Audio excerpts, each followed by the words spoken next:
Hello, ladies and gentlemen, Deja Vu here, and I am finally back doing some commentaries for the Pro League once again.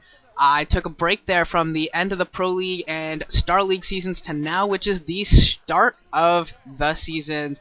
And this should be a lot of fun. I hope you guys stayed busy during the off-season, kept track of some of the big moves that were going on. And I hope you're as excited for this new season as much as I am. This is going to be a great first match. We've got here the big dogs, the winners, the champions from last year, SKT1, led by the best 1-2 punch in the league in Bisu and Fantasy. And on the other side, we have a team that always, they seem to do well at times, and then they kind of drop off. Last season, they did well in the first few rounds, and then towards the end, they kind of teetered off and weren't able to really make a big move or anything towards the end there. Free and Zero really led the way for Woongjin Stars, but they just didn't have enough there at the end. But they did make kind of a decent splash here. Quanro comes over and as a secondary Zerg player behind Zero, and he really brings some oomph to the lineup to back up Free Zero. And also they still got Piano, or I guess he's known as Organ now, also gonna make up their big four. This first game is gonna be Bisu and Piano, and we're gonna get to see it on one of the new maps. Actually, all of the maps for this match are going to be the new maps until we get to the ace match. Is going to be Fighting Spirit, Tornado, Match Point, and Moonglaive. And then if it gets to an ace match, it's going to go to Heartbreak Ridge. And I believe the sixth map is Outsider. So I believe those are your 6 maps for the Pro League this season. And I think they're showing you right there that Bisu and Piano, I guess they've played once before, and the win goes to Bisu. At least that's how I'm going to decipher that. And this should be pretty fun. Piano did have a couple good outings before last year. I believe he might have even had a all kill against Ace, maybe in the Winners League. I think that was him. Could be mistaken on that. But Stars definitely has some potential this year. Zero, he looked really good. He looked good all last season for the most part, and he looked great at the BlizzCon tournament. So he definitely has some potential there. Free, he was one of the dragons. He's kind of been playing off his game recently, but maybe if he can make a big comeback, if Quanro can play up to his potential, this could be a very, very good team coming up here. So we're going to have BC here in the top left starting in orange, and then we're going to have Piano in the bottom left in, I believe that was teal. And like I said, this map is Fighting Spirit, and I'm going to be honest, I don't really know the new maps at all. Some other people have been following the pre-match evaluations, the map tests, and those kinds of things. You might have actually gotten a good view of these maps, and I'm sure you probably know more about them than I do. I honestly do not know a lot, don't really know too much of the map statistics and such things. I will take a look at it if I do get a chance. Unfortunately, it doesn't look like the statistics are really up and running at this point.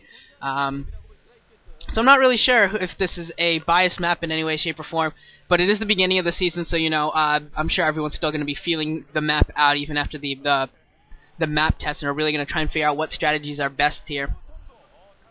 But yeah, so far don't really have any idea what to expect on this map, other than I do know that it is a 4-player map, pretty much symmetrical in starting positions, each in the corners, and the middle of the map kind of looks pretty open from what I can tell. Looks very wide open. Almost looks I don't know, this looks almost like Python-esque maybe. Looks very open in the middle. There's a natural expansion that you can probably take quite easily, and then your third base, if you there's a bridge going from your natural expansion into the open middle, where there's a double expansion or a big center expansion like on Andromeda that really is only going to be taken if someone has such a huge lead. And then if you choose not to cross the bridge and stay on like your side of a river, you can go and get to a third base.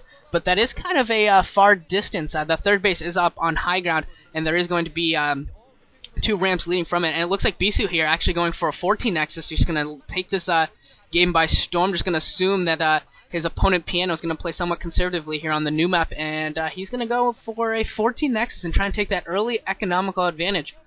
We'll see whether this turns out well for him. I suspect that it will. It is a new map, and I think you can get away with just playing the metagame. I think you can get away with it, especially since this is a 4-player map as well. And since Piano is going to be scouting in completely the wrong direction, he's scouting counterclockwise, so he's going to scout Bisu last.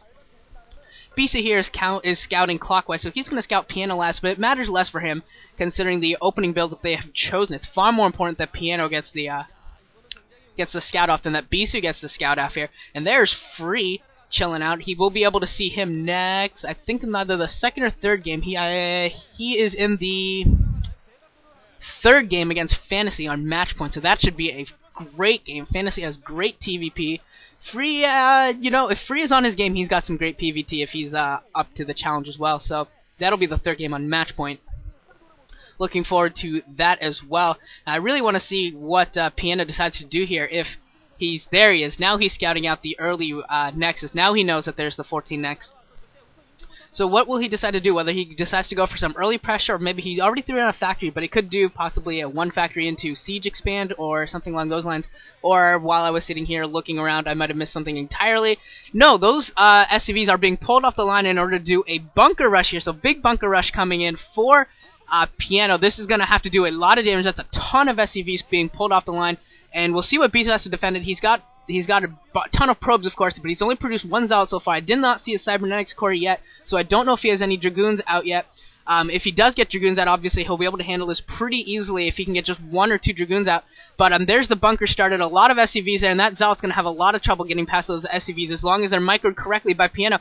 Piano doing a pretty good job of his micro so far. One of the Marines takes a hit, takes a couple hits. He needs to protect that Marine, can't let that Marine go down. And the Marine does stay alive. But that Zealot's taking a lot of damage. He's going to stop the first SCV that's producing that bunker, but there's more than enough SCVs there. And there's a Dragoon. Dragoon must get surrounded. If that Dragoon gets surrounded, that could be huge. No, the Dragoon does escape.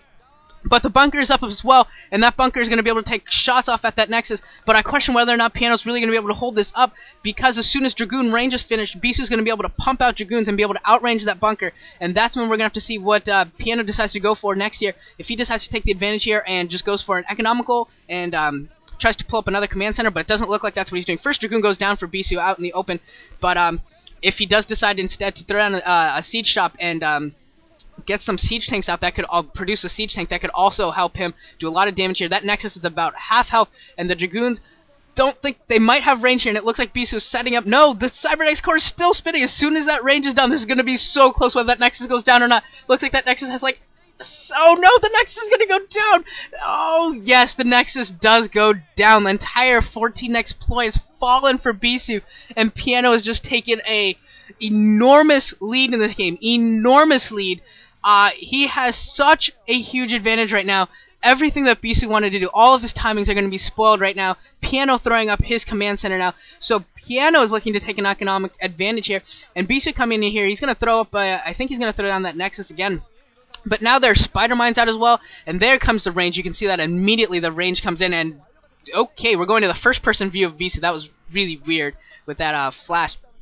But Bisu's able to clear this out. Unfortunately, with that loss of that Nexus, that is such a painful loss for him.